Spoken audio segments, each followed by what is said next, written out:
Hello everyone, welcome to this series on literary terms and literary theory. If you want to study the notes and MCQs related to this term, you can click the link given in the description. We are also going to start our online and offline classes for UGC NET for English literature very soon. So stay connected with us. In this video, we are going to discuss the term Deus ex machina. Introduction. The term Deus ex machina, originating from Latin, translates to a god from machine. It finds its roots in ancient Greek drama, particularly in the works of playwrights like Euripides.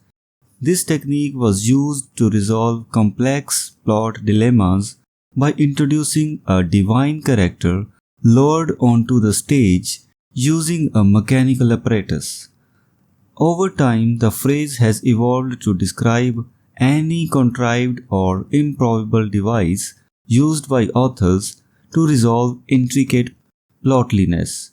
This video explores the concept of Deus ex machina, its historical origins, and its usage in literature, including prominent examples from major novels.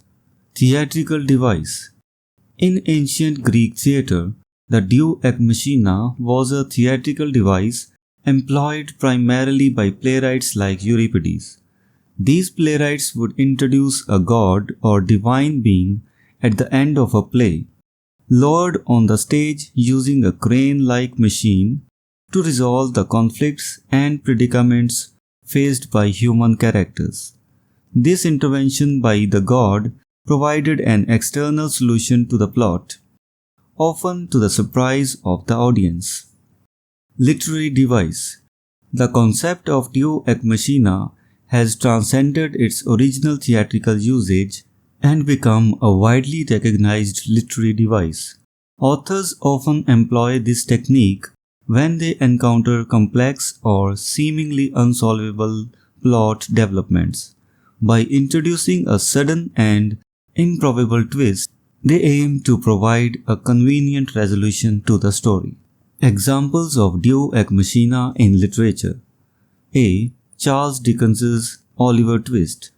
In Dickens's classic novel Oliver Twist, the protagonist's true identity and inheritance are revealed by a series of coincidences, including the discovery of a long-lost letter. This revelation drastically alters Oliver's circumstances and serves as a pivotal turning point in the plot. B. Thomas Hardy's Tess of the Durbar Village. In Hardy's tragic novel Tess of the Durbar Village, a sudden and unexpected inheritance for one of the characters dramatically impacts the course of events. This twist of fate alters the destinies of the characters and shapes the novel's outcome. Criticism and parody. As the use of Deus ex machina became more common in literature, it faced criticism from readers and critics alike.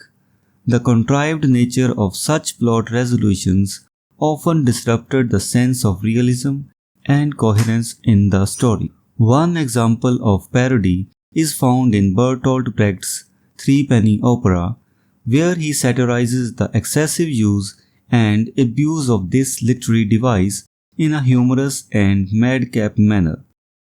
Conclusion. The concept of Deus ex machina, originating from ancient Greek theatre, has found its way into various forms of literature. Although initially intended to provide resolution in dramatic works, it has been both utilized and critiqued in novels as a convenient plot device. Authors have employed Deus ex machina to varying degrees of success, with some examples becoming famous for their improbable twist. Nevertheless, its usage continues to spark discussions about narrative coherence and the impact on reader engagement. So this was the discussion on the term Deus ex machina. If you have any questions or doubts, you can ask in the comment section. We will meet in the next video with some other term. Until then, goodbye and thank you.